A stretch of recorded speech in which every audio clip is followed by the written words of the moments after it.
This is A Different Perspective with Kevin Randle.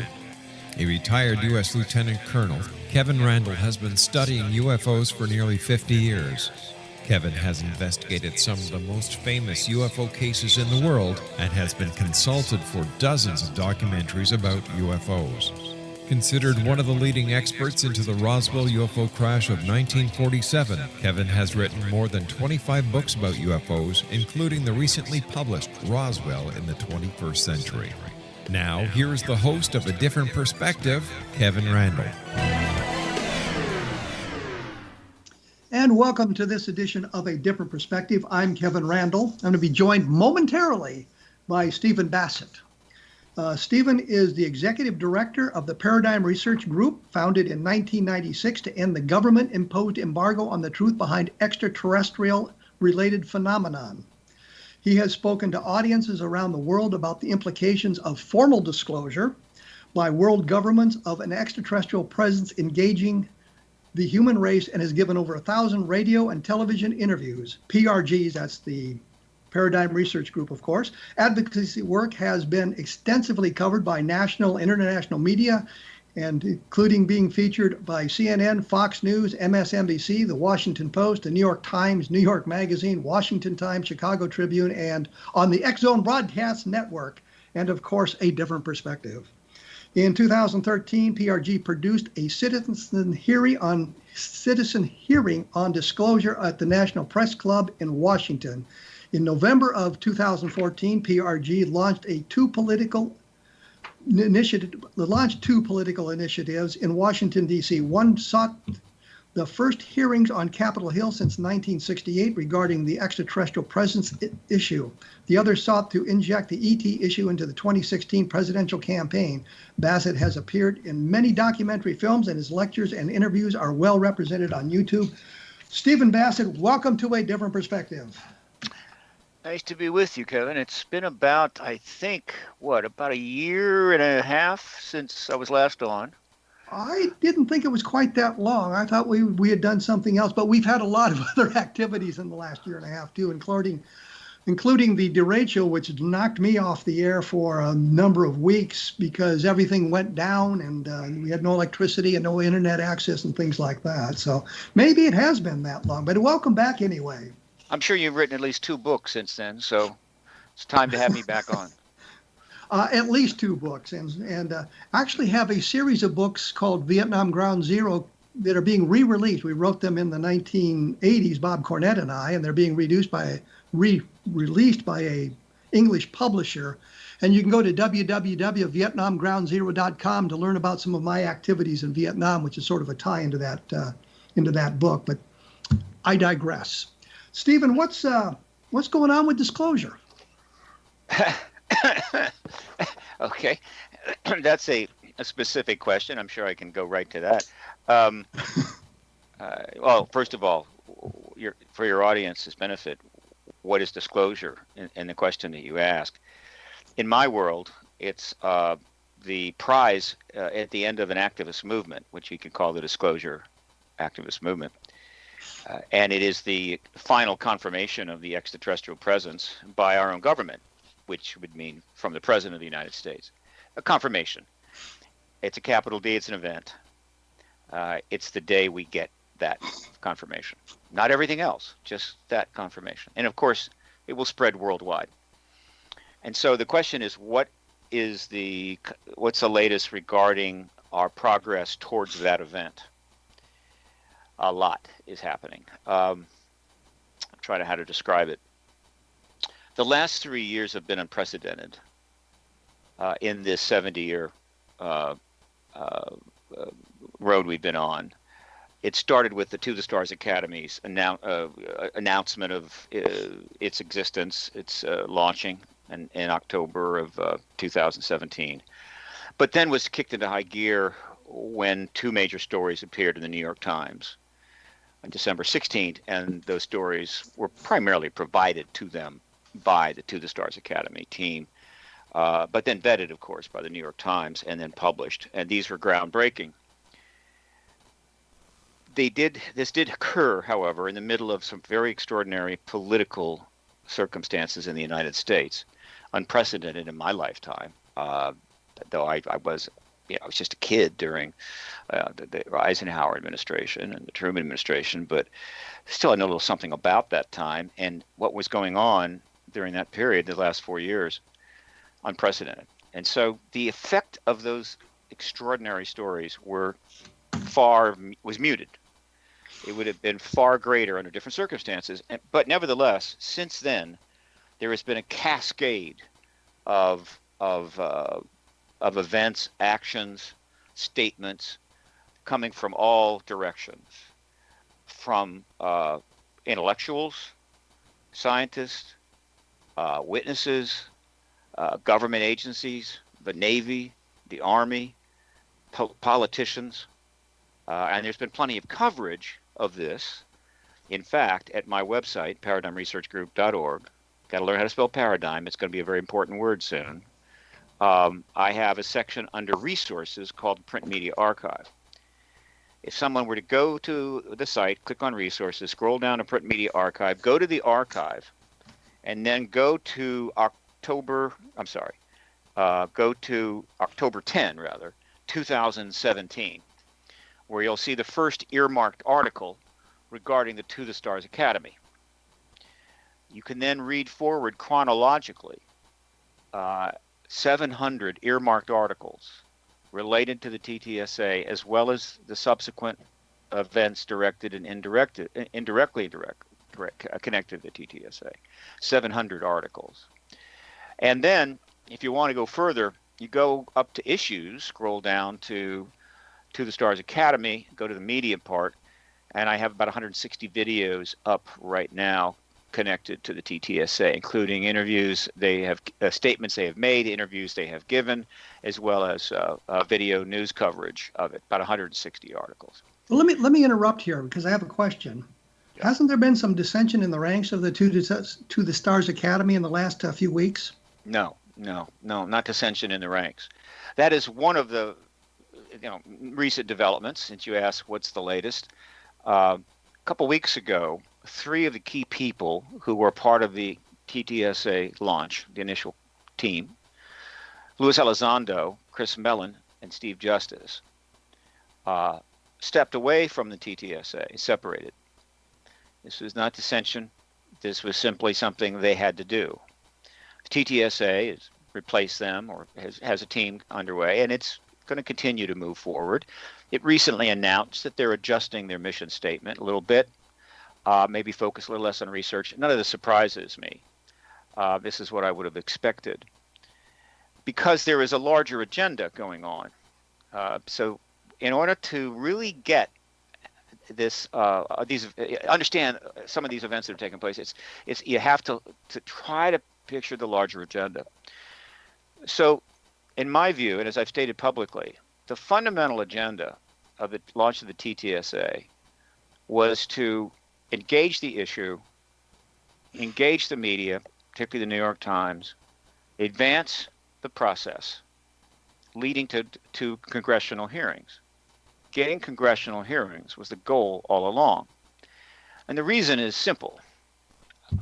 For disclosure to properly take place in our society, with a minimal amount of disruption and with a minimal amount of bad press for the participants, the White House, the Congress, and so forth, even the Department of Defense, and for the public, there should be congressional hearings, which we haven't had. Let me take a step back here, because I'm a little bit concerned, because my understanding was the 3 guys left the academy because the mission had shifted from, as you said, research, but more toward an entertainment aspect of it.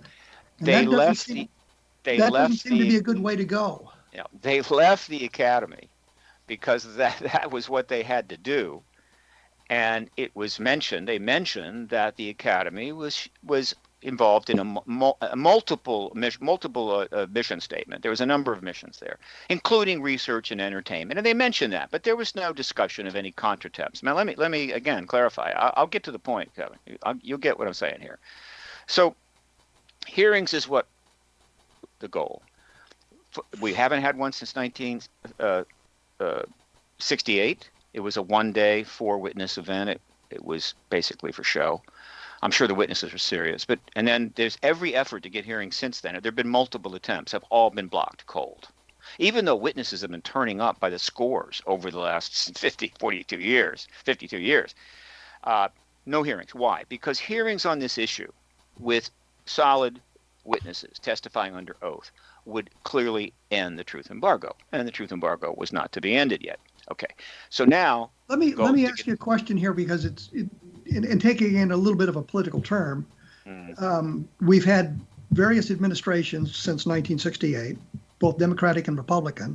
Is there one party that is more prone to listening to the idea of hearings, or are they both pretty much entrenched against the idea?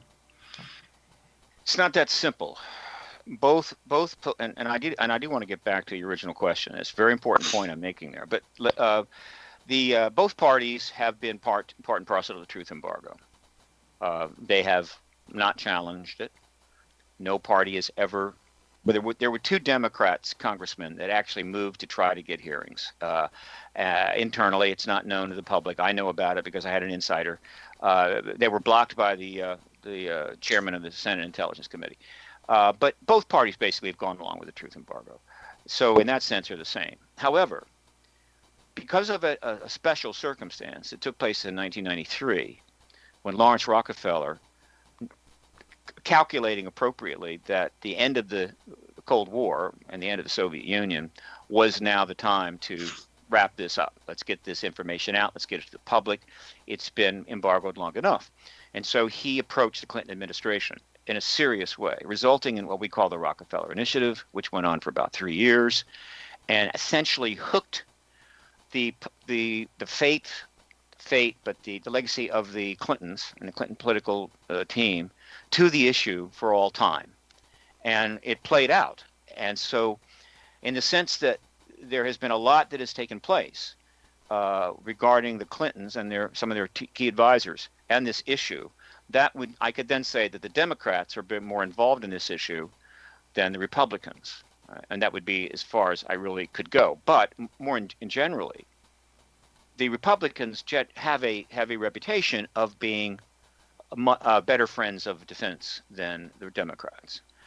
They're more supportive of the defense funding needs and this and that. They have strong connections with the military intelligence complex. And so by and large, given that the military intelligence complex has certainly been key to supporting the truth embargo and maintaining it, one would say that the Republicans are more connected to that truth embargo and more supportive of it, if not implicitly.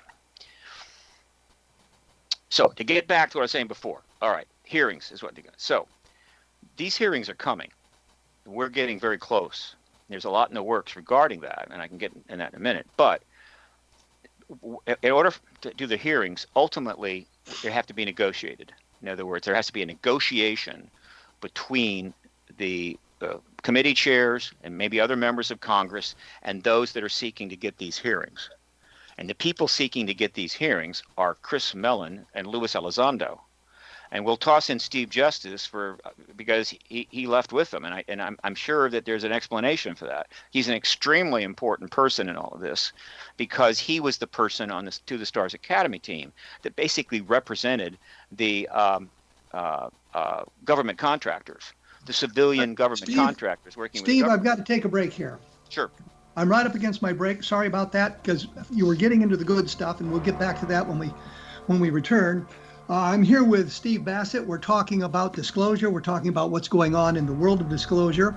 I do want to thank those of you who have purchased a copy of the Best of Project Blue Book. It's been up and down on the Amazon bestseller list a number of times. And if you enjoyed it, please rate it. And if you like, write a review because it helps spread the word. And take a look at Encounter in the Desert about the Lonnie Zamora sightings and Roswell in the 21st Century, which is a cold case look at the Roswell case. I will be back right after this with Stephen Bassett, and we'll be talking about disclosure and UFOs.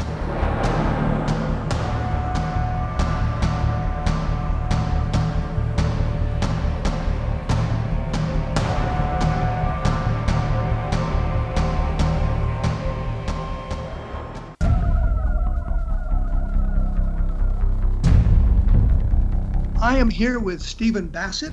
We are practicing social distancing, he being in one state and me in another. So we can't possibly infect one another, doing our bit for social distancing. When we went away, we were talking about the move toward congressional hearings and what is necessary in the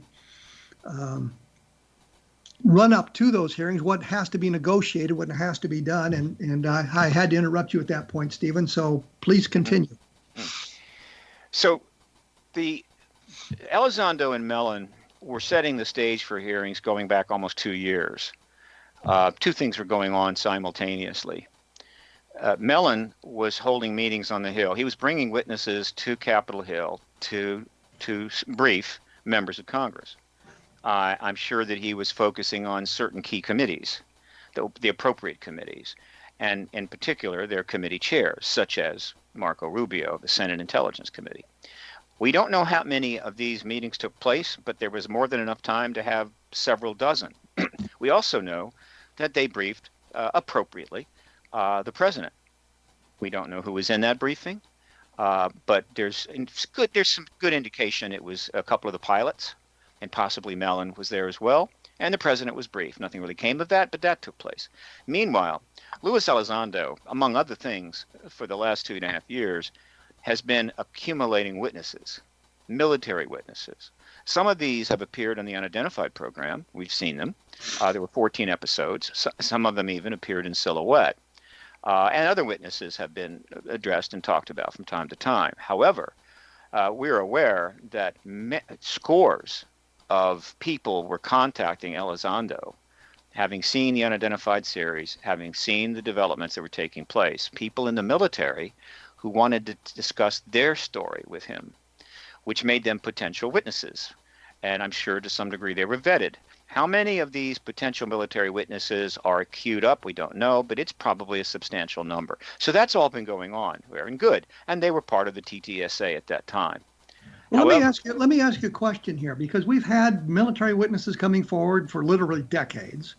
We've had scientists coming forward for literally decades. We've had an awful lot of that sort of thing in the way of testimony coming forward. But do we get to the point where there's going to be physical evidence of some sort displayed as well, or is it just being reliance on this on the testimony of these military personnel? Hearings are basically about testimony. They're not about people trotting evidence and putting on the desk. That can happen, and to what extent that takes place, I don't know. But I know that the hearings are necessary. It's not like a trial. What happens in hearings is the Congress uses this to gather information in order for them to make informed judgment about laws, about legislation. And so they hold hearings, and people come in and give them information. They also may provide written information as well, testimony on the side. They also may give some classified testimony in private to members of Congress, but they hold hearings, public hearings, and these hearings are now filmed. So they're not just for the benefit of the Congress, they're benefit of the American people. It gives the American people a chance to see this information being conveyed by people, and this is important, under oath. And thus they're being informed. It is a key process of democracy. And why is this most relevant here? This isn't about evidence per se. The truth embargo was a political act of government. It was a legal act. It was a legal policy of government, and it was political. Embargo this issue from the American people for national security purposes. And the decision was made by the President of the United States and apparently supported by all further presidents, either directly, indirectly, implicitly, or explicitly. And so now we need to end that truth embargo. Well, that's also a political process. It's how can we do this so that it's appropriate, it's not disruptive, the public gets to know what they know, that Congress gets brought into it, so the president can then make the announcement in the appropriate way. And the appropriate way is for the president to be able to go to the American people and say, I have been watching these hearings, which have been going on for several weeks now, along with you. What you're saying hypothetically, I want to make it clear, the hearings aren't going on now. I'm saying hypothetically. This is how it works. he would be able to say that. He'd say, look, I've been watching these hearings along with you, and the evidence and the testimony of these military personnel is clearly compelling. And after discussions with key congressional leaders, as well as key members of the DOD over the DOD, we have concluded that it clearly confirms that there is an extraterrestrial presence, of which we are going to certainly be providing much more about in the coming weeks, months, and years. And so I'm confirming you today that there's an extraterrestrial presence. This is the way it has to be done. This takes the pressure off the White House. It takes the pressure off the Congress. Everybody gets a piece of the glory. We've always known that. We've always wanted to get hearings. We couldn't get them because of what took place in October of 2017, the emergence of the TTSA, and the actions that have followed, and the reactions and so forth, which we could go on and talk about for the rest of this interview. But it's been unprecedented. Let me ask you a question here, because I've watched some of these hearings on C-SPAN, and I've seen clips of it on YouTube and all that, and it always seems that there is, I don't really want to say partisanship going on, but I wonder about the political benefits for one side, whomever that might be, and the other side, and there would be a contentious debate going on that might derail the whole thing. If you understand what I'm saying here. If you acquaint yourself with the history of hearings, you'll find that they have played an important role in American democracy. There have been many extraordinary hearings with important outcomes. In intense partisan times, the hearings tend to become showcases. They tend to put on a show, and they're less informative. Of late, because we're going through for the last 12 years a particularly bad hyper-partisan era. The hearings have generally not been very satisfying. But keep in mind, there are hearings going on about less, how would you say, controversial issues, just fundamental hearings that really may only get covered on C-SPAN, if at all. And these hearings are accomplishing important business, and that's taking place. We tend to see the ones where there's some big deal going on, like Benghazi or whatever. And so there's a sense that, these hearings are always political and always posturing. Not really, but they are a little bit more so now. And I get that. But that is not going to happen this time, because the extraterrestrial issue and the truth embargo is basically nonpartisan. I can't imagine anything less partisan than the reality of the extraterrestrial presence. There's just not a political or a angle to. Let me put it this way: there's not a partisan angle to the ET aspect of it. Now, in time, there may be partisan developments. This will be post-disclosure about how we're going to conduct ourselves after learning this, and we'll see how that goes. But the hearings preventing the testimony, I think you're going to see the members of Congress on their absolute best behavior, and I think the hearings will be very good for these committees and for the Congress. It's going to be able to give them a chance to be nonpartisan seekers of information serving the country. Okay, now get back to the thread.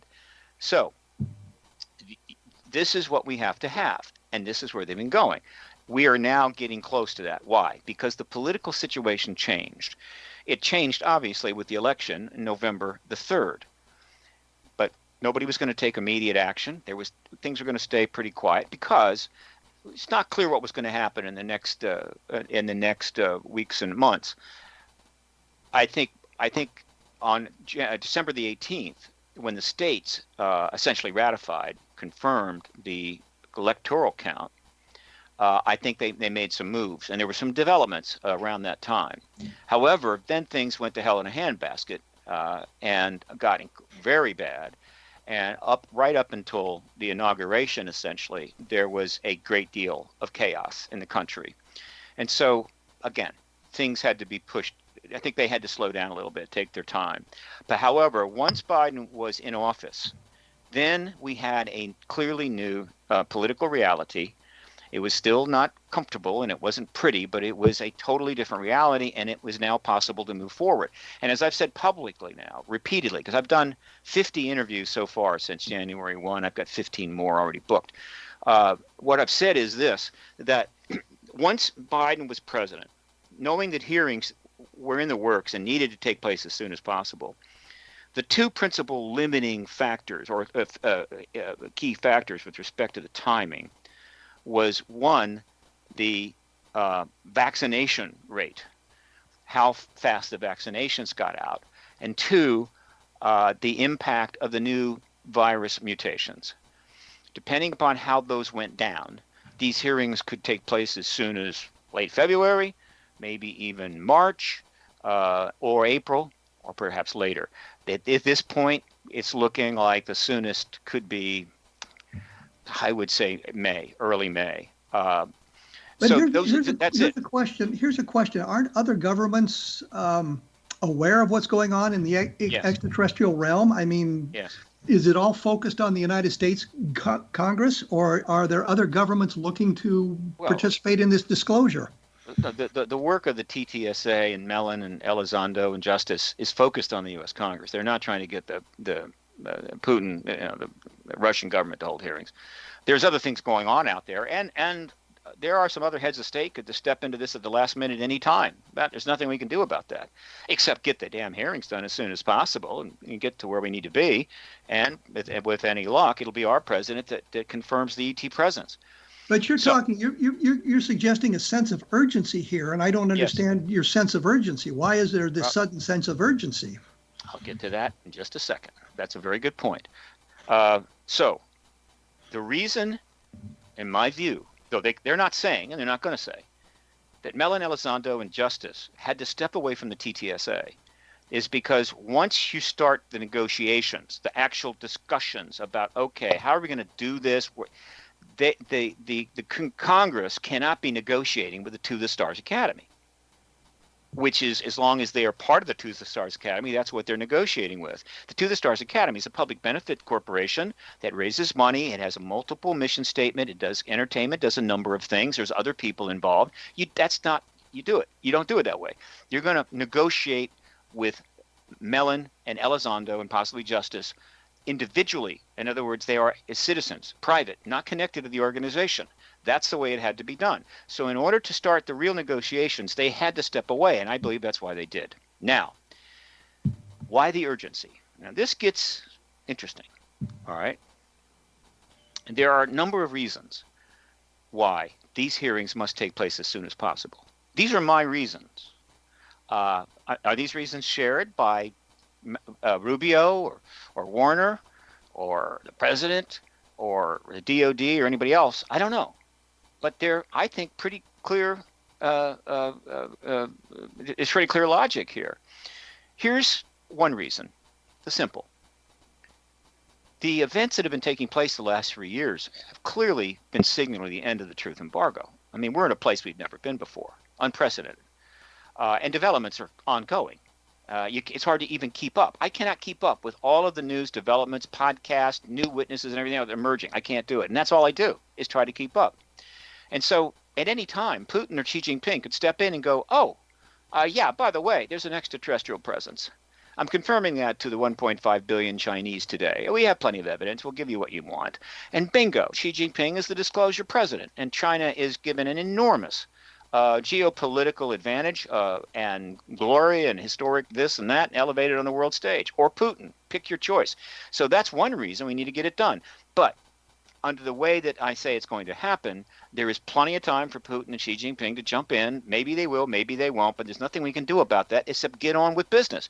And more importantly, if we're not getting on with business, if we're not trying to get the hearings together or even holding the hearings, and then Putin steps in and says there's an ET presence, the United States looks even worse. Let me break in here. We'll get back to the sense of urgency and what could happen on the world stage, because I've got to take a break here. There are some other fine programs about the paranormal on the X-Zone Broadcast Network at xzbn.net. Take a look at the listings at the X-Zone website, and I'm sure you're going to find something that'll pique your interest. You are listening to A Different Perspective on the X-Zone Broadcast Network, and we'll be back right after this, so please stick around.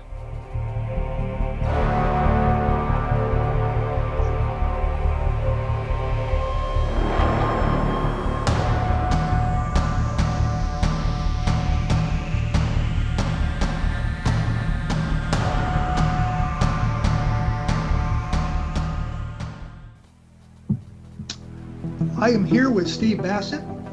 We are talking about disclosure. We were talking about the sense of urgency, but before we get to that, the website is www.paradigmresearchgroup.org. If you want to take a look at some of the things that we've been talking about here, once again, it's www.paradigmresearchgroup, all one word, all lowercase, paradigmresearchgroup.org.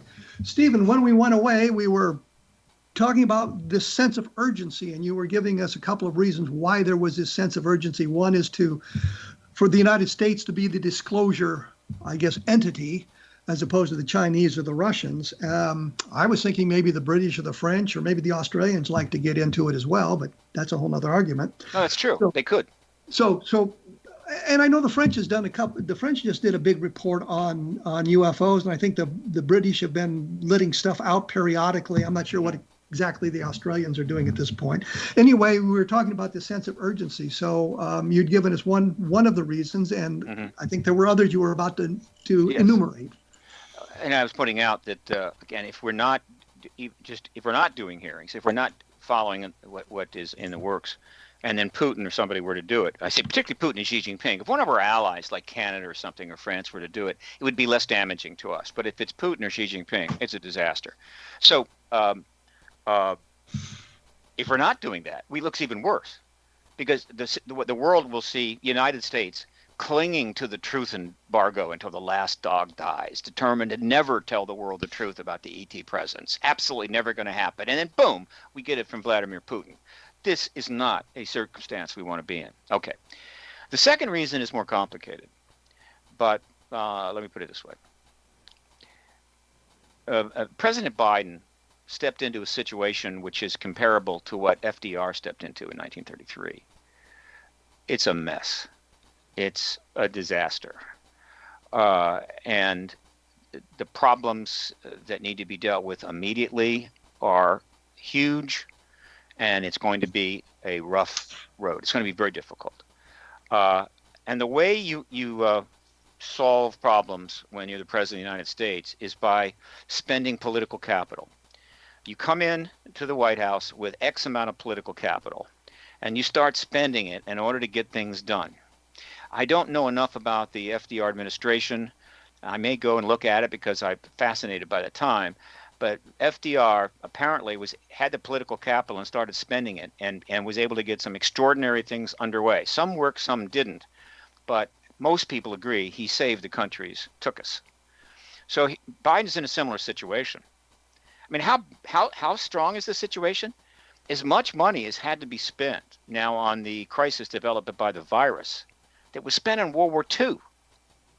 And so that's how expensive the situation is, and that's just one of the problems he's facing. Okay, now, I calculate this, that if hearings were held quickly, early in the administration, when the biggest struggle is going to take place, and Joseph Robinette Biden, becomes the disclosure president, he is the one able to tell the world, yes, there is an extraterrestrial presence, and do it in a way that's constructive and appropriate, following hearings that go on for weeks by military witnesses who have taken an oath to serve and taking another oath when they testify. He will achieve at that moment one of the greatest political legacies in history.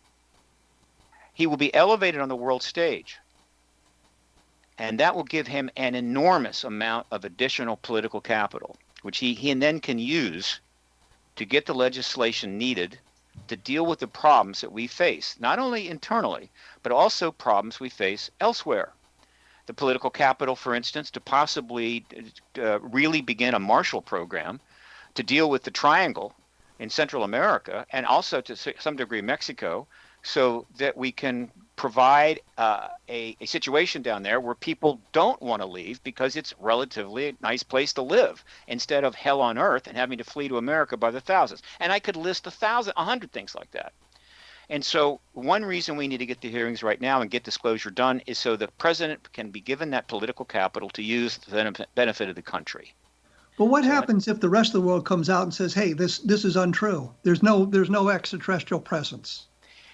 And so now it's now the United States standing alone. The odds of that happening are about as likely as you winning the Powerball with 50 tickets. It's not going to happen.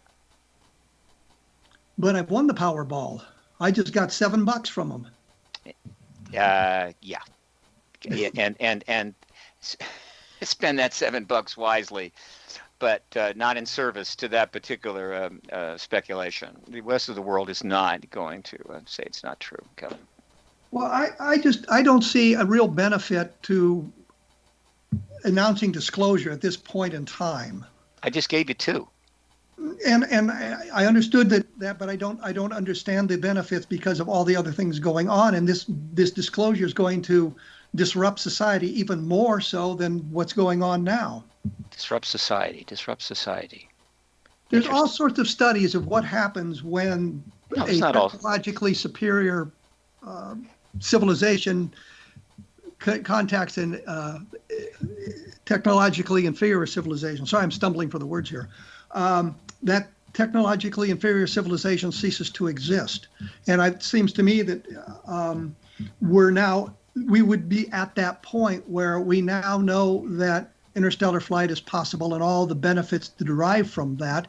And that could undermine the pinnings of our society. For example, it would wean us off oil almost immediately, and we got a collapse of the fossil fuels industry, which is going to throw literally millions and millions of people out of work around the world. And that would be a big sociological problem.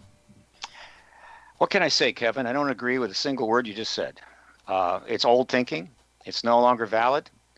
If you're talking about these studies, Margaret Mead, some of the historical accounts of the Aztecs and the Native American Indians destroyed by the Europeans and all this, yeah, I get it. That was a long, long time ago.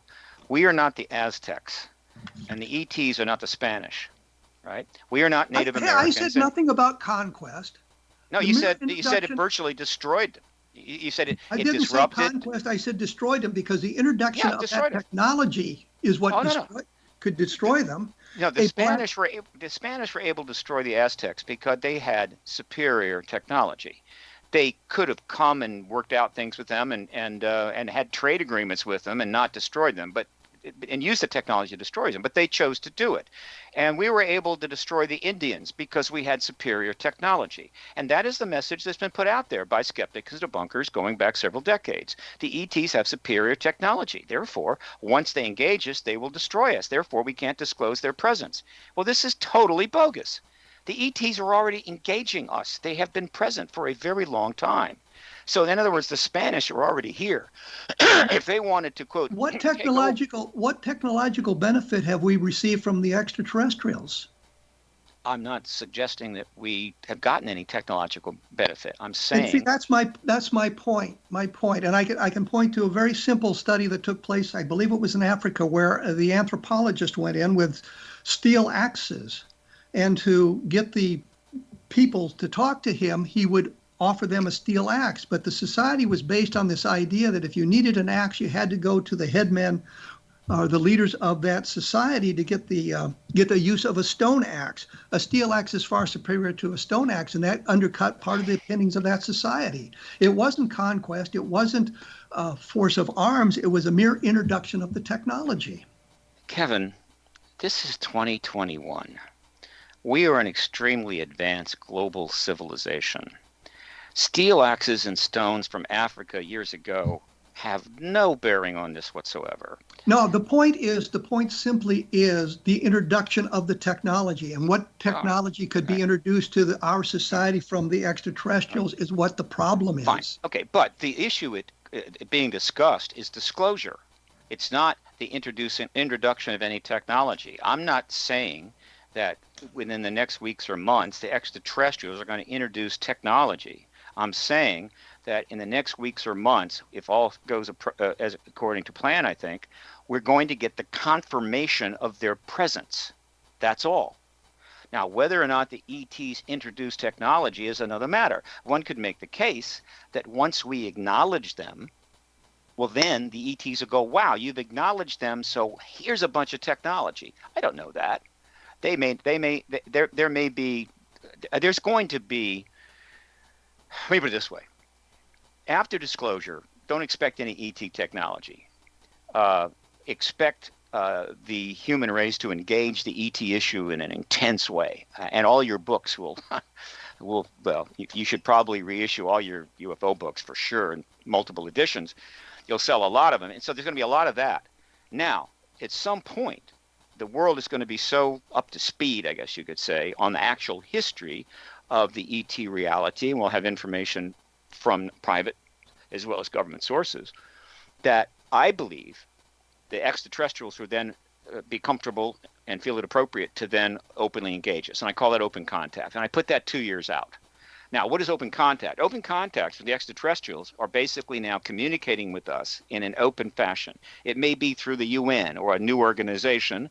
They're not going to just be sending emails out to 7 billion people, but they'll be interacting, and this will be recorded. It will be known. It will be presented to the people. We're now talking with these entities. They're saying this. We're saying that. Now, where that goes, I don't know. Would it lead to the introduction of ET technology? I don't know. It might not. But everybody will have an opportunity to have a say in that, because the truth embargo will be over. We no longer be stumbling around in the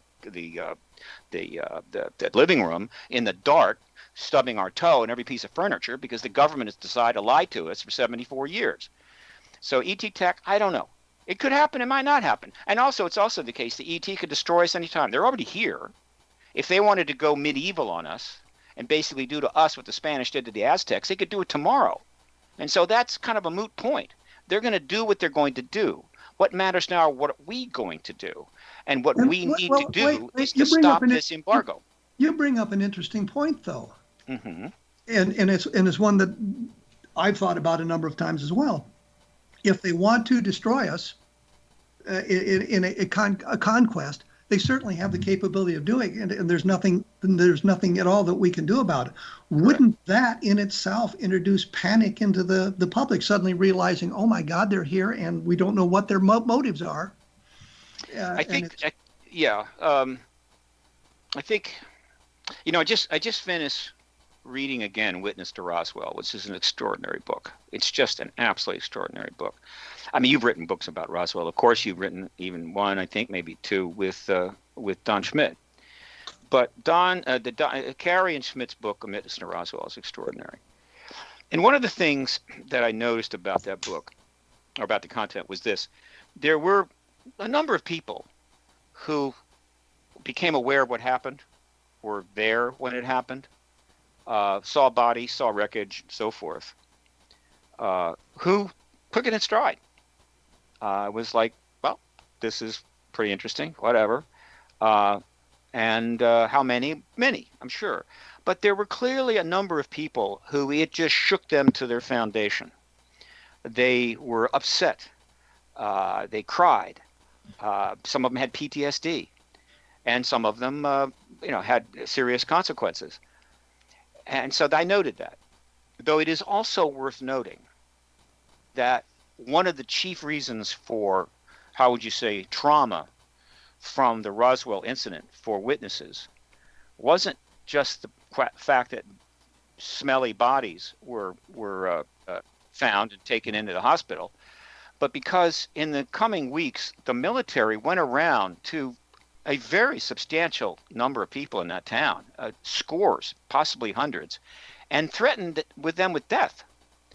In other words, if you talk about this, we're going to kill you. We're going to kill your family. Witness after witness reported that. And that's just the ones that were interviewed. God knows how many of these occurred. Let me break in here. In here because we're running up against the clock again. And when we come back, I want to explore this idea that dozens and dozens of people were threatened with death, because I have a different take on that now after a lot of my research as well and my experiences in the military. I'm here with Stephen Bassett. We're talking about disclosure. We're talking about the benefits of disclosure, or the lack of benefits, the possible outcomes of disclosure. And his website is www.paradigmresearchgroup.org. I'm at www.kevinrandle.blogspot.com, and we will be back right after this, so please stick around.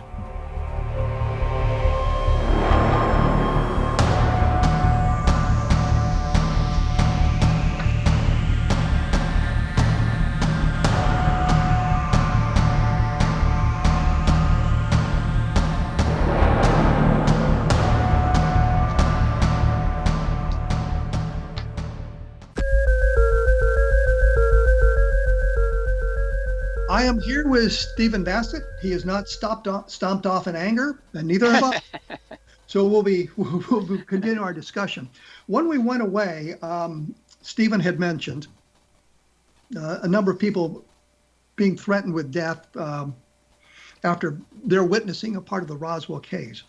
I looked at this question in depth in Roswell in the 21st century.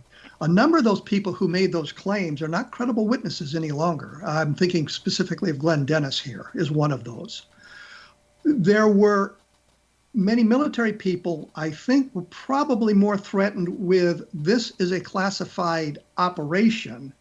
Ergo, if you disclose any part of it to those not cleared to hear this information, you could face imprisonment and fines. I think at the time it was 20 years and $20,000 or something like that. It's certainly gone up since then.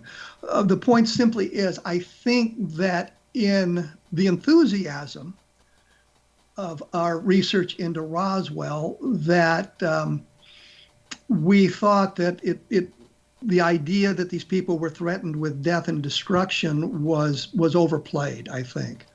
There are credible people who have suggested, I'm thinking Frankie Rose specifically here, who was told that if they talked about it, her parents would end up at Orchard Park, which was during World War II a POW camp, and it was being used for some kind of a facility still in that day, things like that. So it may have been just a threat like that, even though the military really didn't have any authority to make those sorts of threats. But I think that aspect of the case has been a little bit overblown, and I wanted to make that clear before we continued on.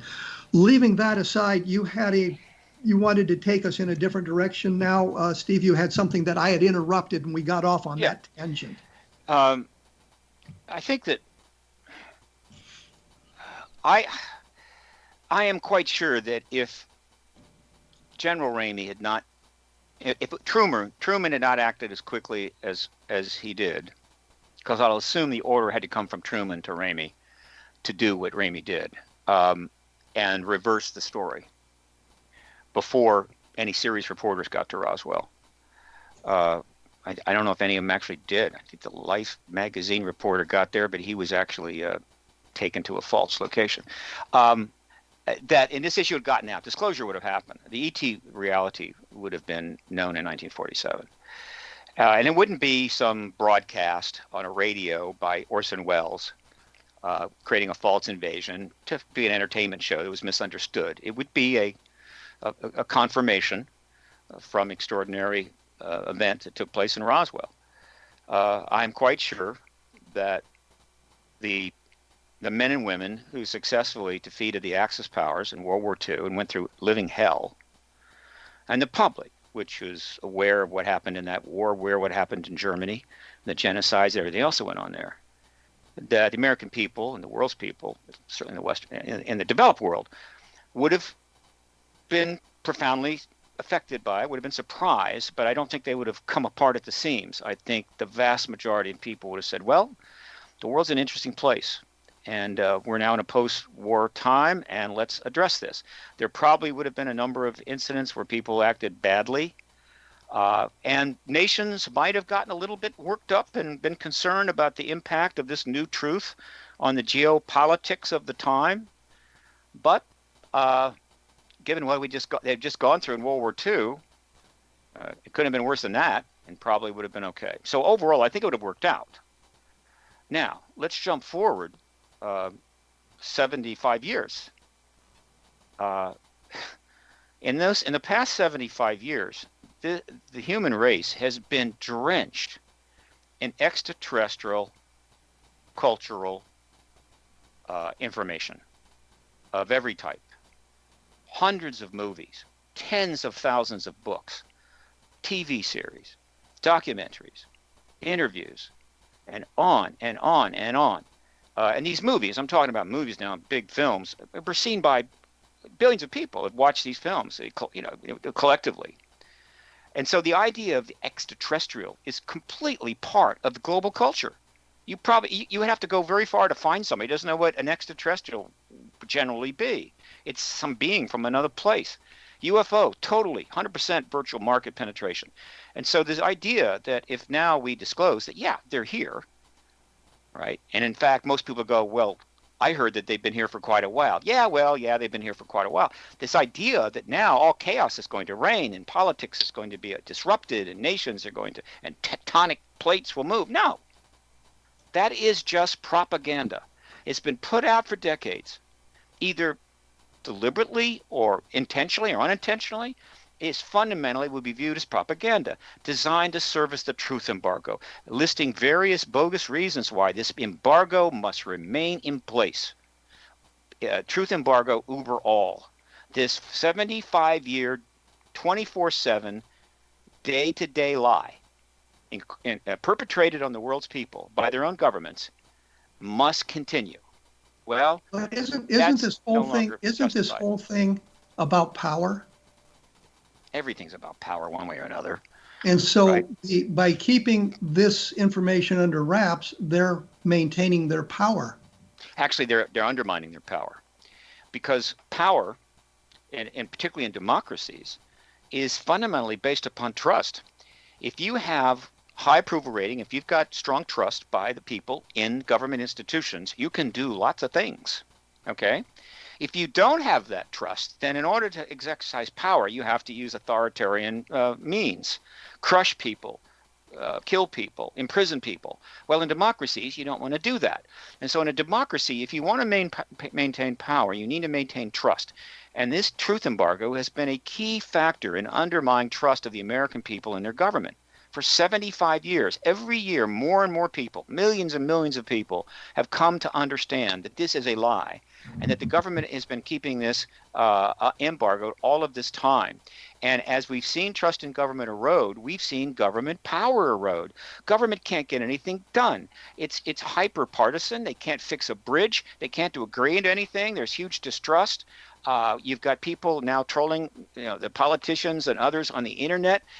Nobody knows what the truth is anymore. The internet has turned into a massive disinformation source itself. Well, I would say they have undermined their power. The mainstream media has turned into a massive area of misinformation as well. Sure. Misinformation generates more misinformation. Institutional dysfunction spreads like a virus. All right. So if the government is lying, other people are going to lie. People are lying to support the other lie. Whatever. It's a degradation in the social contract.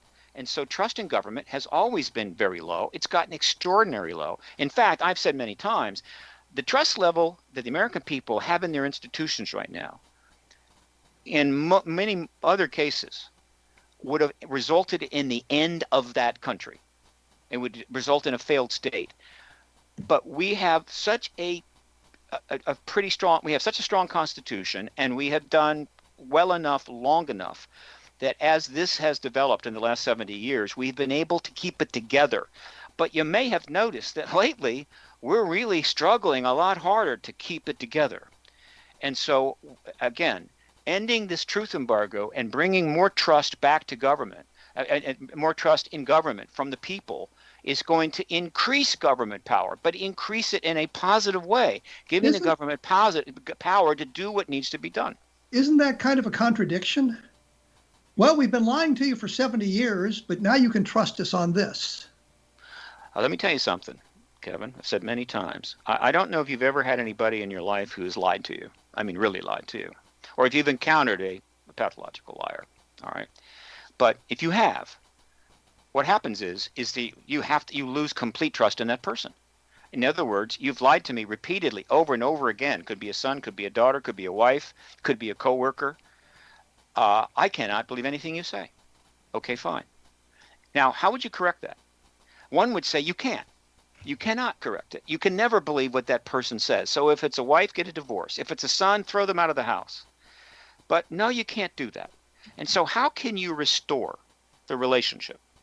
There is only one way. There is only one way. If you've got another way, let me know.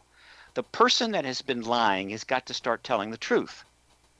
Now, the first truth they tell may be subject to considerable speculation, But the second one, the third one, the fourth one, the fifth one, people will, the father would say to the son, "Oh, son, I appreciate you've been very truthful about these things," and the relationship will be restored.